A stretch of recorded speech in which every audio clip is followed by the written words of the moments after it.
یہ constitutional amendments لاتے ہیں، لا میکنگ کرتے ہیں، تو اس میں آپ کو وقتاً فوقتاً فیل ہوتا ہے کہ ہمیں اور مزید کیا کرنا چاہیے. پارلیمنٹ جو ہے اس کا اصل کام نالیاں سڑکیں بنانا یہ نہیں ہے، اس کا بنیادی کام تو لا میکنگ ہے. 26ویں آئینی ترمیم میں آپ کے خیال میں کیا بال بیٹ پہ پوری نہیں آئی، مڈل نہیں ہوئی، کیا ہوا ہے؟ سلو آئی ہے بال یا رنز ایوریج سے کم ہیں آپ لوگوں کے؟ کیا ہے؟ چلیں میں کرکٹنگ ٹرم میں آپ سے بات کریں. اچھا میں آپ کو بتاتا ہوں. یہ ایسا ہے کہ جب لیٹس میک اٹ دس وے، جب آپ نے 18ویں آئینی ترمیم کی بات کی نا تو اس پہ تقریباً 9 ماہ لگ گئے تھے، اور تمام پولیٹیکل پارٹیز نے جیسے 1973 کا کانسٹیٹیوشن بنا تھا اور اس پہ تمام پارٹیوں اور اس کے لیڈرز کے دستخط تھے. اس وقت ایک کنسنسس ڈیولپ ہوا اور پھر پاکستان کا آئین بنا. اسی طرح 18ویں آئینی ترمیم دیکھے تو وہ بھی ایسے ہوا.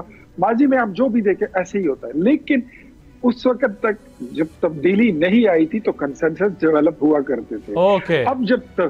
اب مارکیٹ میں تبدیلی آ گئی ہے، اب آپ کو اپنا پیس جو ہے وہ چینج کرنا پڑے گا. شاہد خٹک صاحب وہ کہہ رہے ہیں مارکیٹ میں جب تک تبدیلی نہیں آئی تھی تو یہ قوم کنسنسس کے ساتھ لیجسلیشنز کرتی تھی، امینڈمنٹس کرتی تھی، اور اب چونکہ تبدیلی آ گئی ہے تو اس لیے کچھ نہ کچھ کمی کوتاہی ڈیفینیٹلی رہ گئی ہے، تو اب ہم اس لیے آہستہ آہستہ اس پروسیس کو آگے بڑھا رہے ہیں. بسم اللہ الرحمن الرحیم. جی دیکھیں، پوری قوم جانتی ہے کہ پہلے یہ نورا کشتی کھیلتے تھے، ایک دوسرے کو سڑکوں کے اوپر گھسیٹنے والے، ایک دوسرے کو گالیاں دینے والے، ایک دوسرے کے خلاف کمپین چلانے والے، نواز شریف بے نظیر بھٹو کے خلاف، پھر شہباز شریف آصف علی زرداری کے خلاف، آصف علی زرداری نواز شریف کے خلاف، مریم نواز بلاول کے خلاف، بلاول مریم نواز کے خلاف. آپ ان کی بیانات اٹھا کے دیکھ لیں، ان کی اپنے بیانات جو ہیں وہ ان کو شرمندہ کرنے کے لیے کافی ہے. جی دیکھیں، تحریک انصاف جو ہے وہ رول آف، ہمارے پارٹی کا نام جو ہے وہ انصاف پہ ہے. یہ انصاف کا ورڈ جو ہے یہ بنیادی طور پہ عمران خان صاحب نے جی دیکھیں، میں نہیں بول رہا تھا، پھر نہیں بول سکتے آپ مجھ سے. نہیں بول نہیں رہے، وہ ہنس رہے ہیں. نہیں وہ بول رہا تھا. نہیں بولے، پھر میں بھی انٹرپٹ کروں گا. آپ بول، مجھے آواز نہیں بولنے کی، ہنسنے کی آواز آئی ہے. بول رہے تھے، میں نہیں بولا. دیکھیں میں نہیں آپ بالکل بات کریں، آپ کو بھرپور موقع دوں گا. وہ نہیں بولیں. میں عادل عباسی، آپ اس کو بتائیں میں بولا نہیں ہوں. میں ان کو یہی کہہ رہا ہوں، آپ صرف ہنسے ہیں، بولے نہیں. اسٹوڈیو میں ہوں، مجھے اس کا ایڈوانٹیج بہت ہے، اس کی آواز نہیں ہے کہ میری آئے گی. نہیں وہ ہنسے، بولے نہیں. میں آپ کو کلیریفائی اس لیے کر رہا ہوں کہ وہ ہنسے. اگر بولتے تو میں ضرور آپ کی بات کنورس کرتا. Go ahead. نہیں let me take a response from Shahid Khattak صاحب. میں آپ کی طرف آتا ہوں. میں شاہد بھائی کو کہہ رہا ہوں کہ میں بولا بھی نہیں ہوں، میں ہنسا بھی نہیں، میں نے صرف آپ کے لیے ایک اسمائل دی ہے بس. ہاں جی جناب. دیکھیں، عمران خان صاحب نے جب تحریک انصاف کی بنیاد رکھی تو یہ انصاف کا لفظ جو تھا، یہ دو تحریک انصاف کی بنیاد جو تھی وہ انصاف کے اوپر تھی کہ عدالتی انصاف ہوگا اس ملک کے اندر، معاشی انصاف ہوگا، اور انصاف ہی ایک سوسائٹی کی بنیاد ہوتی ہے کہ وہ آپ کے ملک کو استحکام کی طرف لے کے جاتی ہے.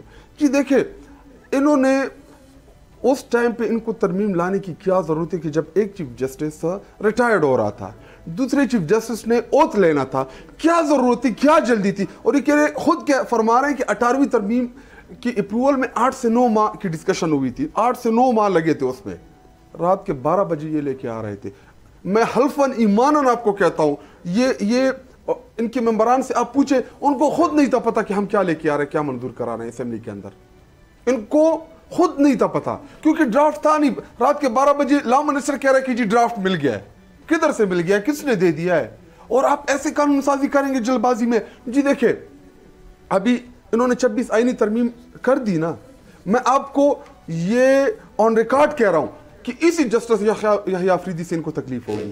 اچھا، اسی کے خلاف یہ قانون سازی کریں گے. اور دیکھیں، یہ سسٹم اور یہ ادارے اتنے کمزور ہو گئے ہیں کہ ایک بندے کے خلاف ان کو قانون سازی کرنی پڑ رہی ہے، اس کا نام عمران خان ہے. یہ ساری کی ساری ان کو ڈر تھا کہ اگر منصور علی شاہ آ گیا، ان کو پتا تھا کہ ٹریبیونل میں، جی میں آپ کو اگر 1 منٹ آپ مجھے دے دیں، خیر ان کو بعد میں دے دیں. یہ فائز عیسیٰ، اس کی آپ جتنے بھی فیصلے اٹھا کے دیکھ لینا، تاریخ کے سب سے کنٹروورشل فیصلے اس کے.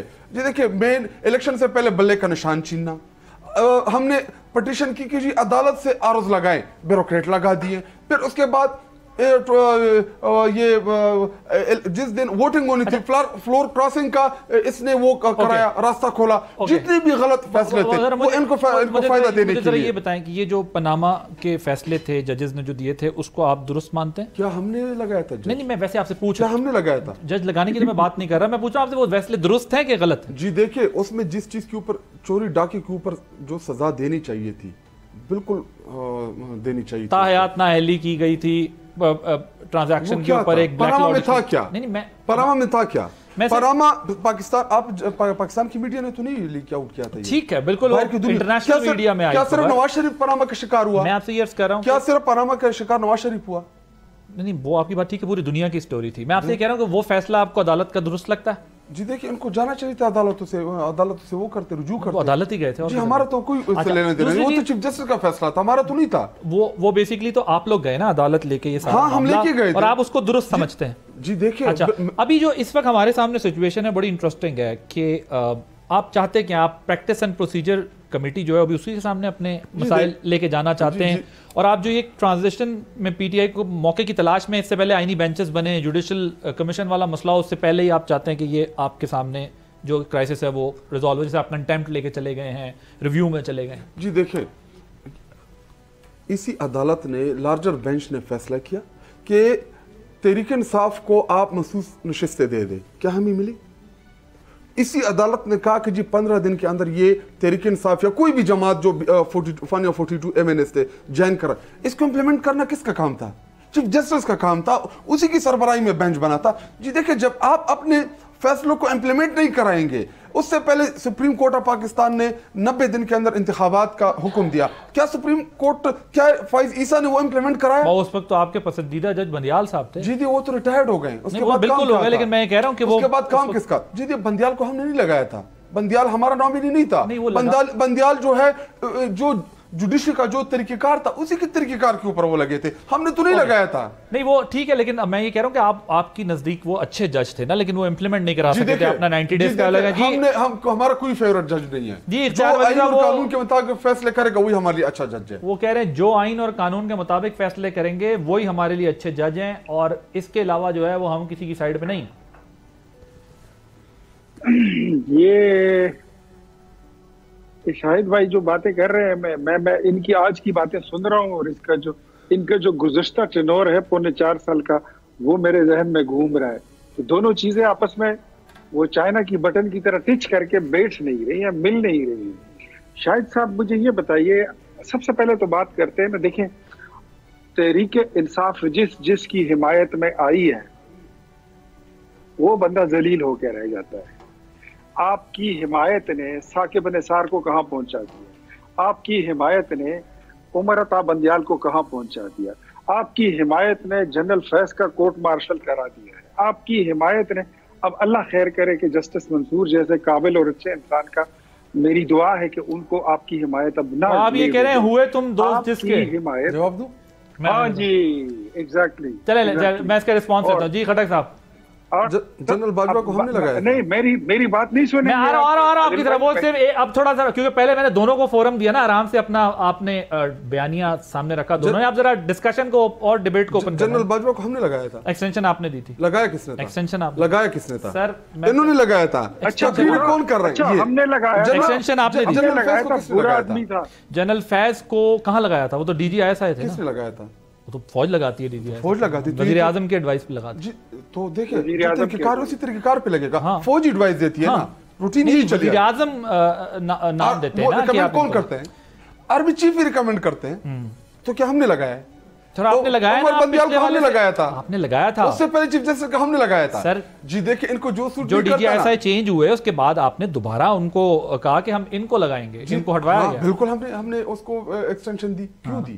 آپ کا افغانستان کا ٹرانزیشن پیریڈ چل رہا تھا، آپ کے جو افغانستان کے معاملات تھے، امریکہ نکل رہا تھا، وہاں پہ جو طالبان کے ساتھ سیٹلمنٹ تھی۔ بانی چیئرمین کہتے تھے کہ سب سے زیادہ جمہوری جنرل ہے میری تاریخ میں، جنرل باجوہ سے زیادہ جمہوری جنرل ہی کوئی نہیں آیا۔ کس نے لگایا تھا؟ نہیں میں تو لگانے کی بات ہی نہیں کر رہا ہوں۔ عمران خان لگا تو اس کے بعد کیا کہا عمران خان پاور میں نہیں تھے نا، اس کے بعد عمران خان صاحب نے کیا کیا ان کے متعلق وہ بھی چلا دیں۔ اس کے بعد انہوں نے اور بہت ساری باتیں کی، آپ کی پارٹی کے لوگ تو والد کا درجہ دیتے تھے۔ جی دیکھیں ہم کہ قوم کا باپ ہوتا ہے، کیا فوج ہماری نہیں ہے؟ بالکل ہماری ہے۔ پھر ہمیں اپنی فوج کے ساتھ کھڑے ہونا چاہیے. جی دیکھیں میں آپ کو ایک چیز کلیئر کر دوں, فوج کے ساتھ نہ ہماری جنگ ہے نہ ہماری لڑائی ہے اور نہ ہم اپنی فوج کو شکست دینا چاہتے ہیں, ہمارے پولیٹیکل ایشوز کے اوپر ایشوز ہیں. مجھے ذرا یہ سمجھائیں عادل جناب, میں میری بات بھی آدھی رہ گئی ہے اور ان کی بڑی باتوں کا جواب بھی دینا ہے. دیں جواب دے دیں. دیکھیں سب سے پہلے تو ان کو یہ بتائیں کہ یہ مڈ ٹیمپل ان کس بلا کا نام ہے, یہ کیا ہے جس کو آپ برا بلا کہتے تھے, نالائق کہتے تھے, بغض کہتے تھے, بغضی کہتے تھے, اس کو وہاں پہ ٹاپ آف دا لسٹ میں رکھ کے اس کو داخلہ مل گیا, اس کو فرسٹ وینچر بنا دے. پہلے پاکستانی ہے وہ آکسفورڈ جہاں پہ آپ کا لیڈر کہتا تھا کہ یہ چانسلر بننے جا رہا ہے, انہوں نے کہہ دیا کہ یہ تو, اور آپ کے لیڈر کے وہ سسرالی بھی ہیں, انہوں نے تو صاف صاف کہہ دیا کہ یہ تو ہیرا پیری کر کے وزیر اعظم بنا ہے, ایسے بندے کو ہم آکسفورڈ کا چانسلر بنائیں گے. تو اپنی جو کریڈیبلٹی ہے اس کو بھی دیکھ لیں, اس کو بھی دیکھ لیں. اور دوسرا مجھے یہ بتائیے, میں آپ کے سامنے سوال بھی رکھوں گا. لیکن ایک مجھے بات بتائیں نا, وہ جب الیکٹ ہونے کی بات قریب جانے لگتی ہے تو آپ کہتے ہیں وہ لابنگ کے ذریعے الیکٹ ہو رہے ہیں, جب وہ الیکٹ نہیں ہوتے تو آپ کہتے ہیں یہ نااہل ہیں, نکمے ہیں, یہ نہیں ہو سکے. یہ آپ فیصلہ کریں نا پہلے کہ کیا لابنگ کے تحت الیکٹ ہو رہے تھے یا کمپیٹنس کی وجہ سے رہ گئے. عادل عباسی صاحب, بات ایسی ہے کہ اس میں آپ کے لیے میرے لیے کوئی ابہام نہیں ہے, بلکہ ایون شاید خٹک کا ڈینائی دس فیکٹ کہ انہوں نے امریکہ میں لابنگ فرم ہائرز کی ہیں, وہ لی ہیں, اور فرمز کو ہائر کرنے کے بعد انہوں نے باقاعدہ ایک طریقے سے, اچھا حالانکہ انہوں نے آپ کے خیال میں کیا ہے ڈیل اور ڈیل مل رہی ہے, ایک نعرہ لگایا تھا ایبسولوٹلی ناٹ کا. اب امریکہ کہتا ہے کہ عمران خان کو چھوڑو, عمران جب چھوٹے گا تو وہ پھر ان کو امریکہ سے آزادی دلائے گا. یہ ان کی فلسفی ہے, ان کی یہ کنٹرڈکشن اپنی باتوں اور نیریٹو میں. دوسری بات میں آپ کو یہ بتاؤں کہ اس شاہد خٹک میرا بھائی بیٹا ہوا ہے, یہ بتا دے کہ آپ کی 4.25 سال کی حکومت کا کوئی ایک کارنامہ بتا دیں. آپ یہ کہتے ہیں نا کہ ہم آپس میں ایک جملہ کہتا ہوں پھر آگے چلیں. یہ کہتے ہیں نا کہ ہماری پیپلز پارٹی کے خلاف ہم نے کیمپین چلائی ہے.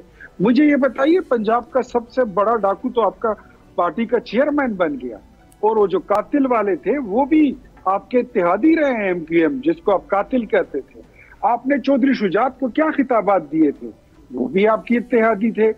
آپ کا وہ ہر, میرے خیال میں جو سٹیٹمنٹ آپ کے لیڈر نے دی ہے, نیریٹو لیا تھا اور الیکشن میں اس کا سلوگن تھا, کوئی ایک چیز آپ مجھے چلے میں شاید خٹک صاحب سے اس کے جواب لیتا ہوں جس میں آپ نے یو ٹرن نہیں لیا. جی دیکھیں, اگر میں آپ کو اپنے کامیابیاں گنانا شروع کر دوں تو اس کے لیے آپ کو میرے ساتھ الگ پروگرام کرانا, کیونکہ ابھی وقت موضوع کچھ اور ہے. موضوع کچھ اور ہے. صرف میرا ایک سوال, ہم جس دن ہماری حکومت گئی, ہمیں بے دخل کیا عمران خان صاحب کو, ڈالر کا ریٹ کیا تھا آپ چیک کریں, 152 اور 153. آج کیا ہے 282.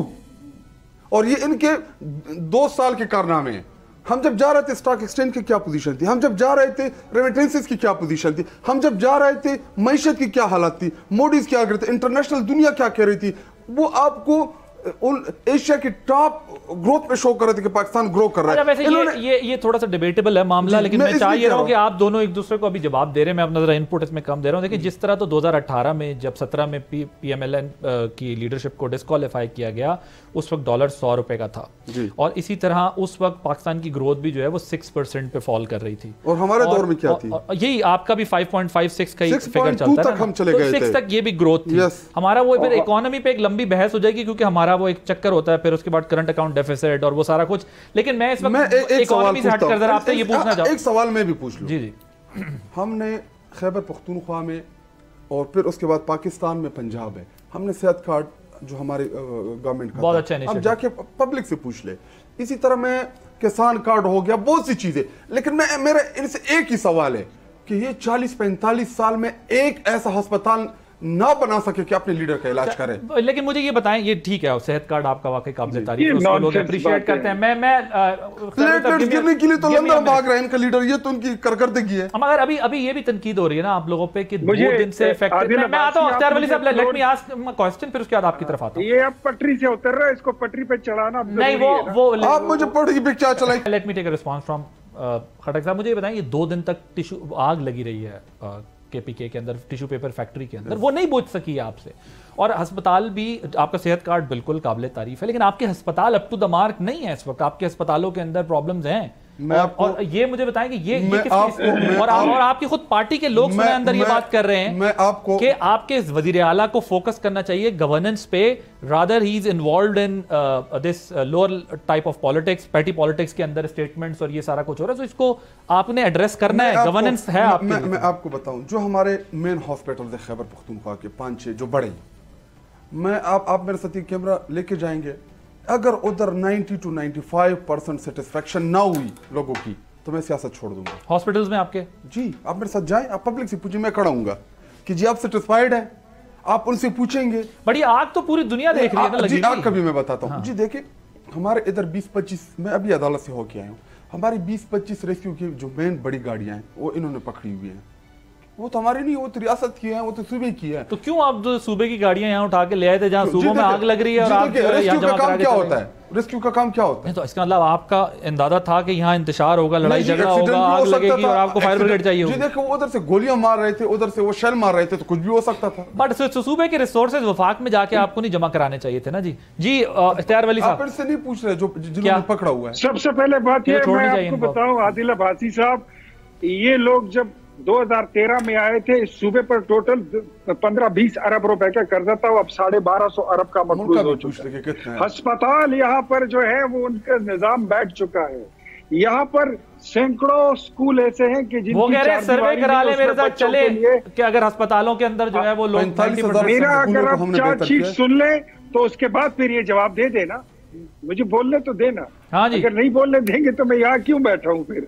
ان کے جو سکول ہیں صوبے میں وہاں پہ یہ کہتے ہیں نا کہ ہم نے مثالی نظام بنانا ہے اور ہم نے ڈبل سٹینڈرڈ آف ایجوکیشن ختم کر دیا. خیبر پختونخوا میں بچے آج بھی ٹاٹ پر بیٹھ کر پڑھتے ہیں. یہ کہتے ہیں اسپتالوں کا نظام. تو میں آپ کو کہتا ہوں کہ خیبر پختونخوا اس وقت ڈینگی میں جھلس رہا ہے.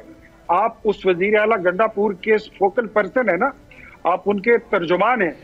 اس وقت آپ کے خیبر پختونخوا کے تمام مریض پنجاب اور اسلام آباد اور راول پنڈی میں پڑے ہوئے ہیں. آپ کے پاس کسی کو پیناڈول کی گولی دینے کی استطاعت نہیں ہے. آپ کے پاس صرف یہ ریسکیو کی گاڑیاں تھی.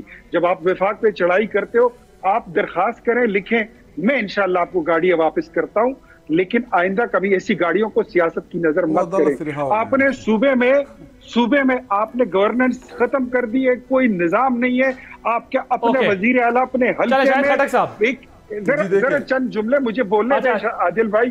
یار آپ کو میں نے بھرپور موقع دیا، آپ ریپیٹ شو دیکھیں گے، دونوں کو برابر موقع دیا. آپ کے وزیر اعلیٰ خیبر پختونخوا عصر کے بعد اپنے حلقے میں باہر نہیں نکل سکتے ہیں. یہ آپ کے سیکیورٹی کے حالات ہیں، یہ آپ کی لا اینڈ آرڈر سچویشن ہے. اور اس مجھے یہ بتائیں کو دیے ہیں ان کو ٹھیکوں کی اور ٹھیکیداروں کی پڑی ہوئی ہے، وہ کمیشن لینے ادھر آ گئی ہے. اختیار ولی صاحب مجھے یہ بتائیں کہ یہ خواجہ آصف صاحب کون سی ڈیل اور ڈھیل کی بات کر رہے ہیں، پھر انہیں اتنا کنسرن کیوں ہے اگر معاملات سب اوکے ہیں؟ کون سی ڈیل اور ڈیل؟ وہ تو ڈیل اور ڈھیل کی بات کر رہے ہیں پی ٹی آئی کے معاملے میں. بشرا بی بی جو وہاں گئی ہیں پشاور، اس طرف بھی وہ یہی ہنٹ کر رہے ہیں.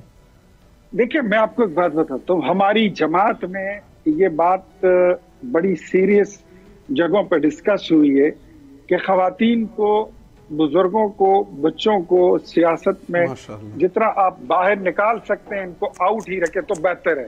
ہماری تو یہ کوشش ہے. وہ لوگ جو 9 مئی کے کرداروں میں سے ہیں ان کے لیے پھر معاملات کچھ اور ہیں. تو پھر خواجہ صاحب کیوں کنسرن شو کر رہے ہیں؟ خواجہ صاحب کی جو بات ہے وہ اپنی جگہ پہ درست ہے. ان کو ڈیل یا ڈیل جو بھی آپ کہیں، ہم پھر بھی یہ کوشش کرتے ہیں. کیا مل رہی ہے؟ میں یہ تو پوچھ رہا ہوں، ڈیل مل رہی ہے، ڈھیل مل رہی ہے؟ ڈیل جس میں ہے. جی شاید خٹک صاحب یور ٹیک آن. جی دیکھیں پہلی بات یہ کہ آپ ایسا کریں کہ آپ ڈیٹا منگوا لیں ریسنٹلی جو ڈینگی ہے، کہ ڈینگی کی کیسے اس ٹائم پہ سب سے زیادہ کہاں پر ہے. جی دیکھیں بیماریوں کے اوپر ہمیں سیاست نہیں کرنی چاہیے. نیشنل ڈیزاسٹر ہوتا ہے. ہمارے دور میں کووڈ آیا، آپ نے دیکھا پوری دنیا نے اس کی تعریف کی. ہماری پرفارمنس یہ تھی کہ پوری دنیا اس کو ریکگنائز کر رہی تھی.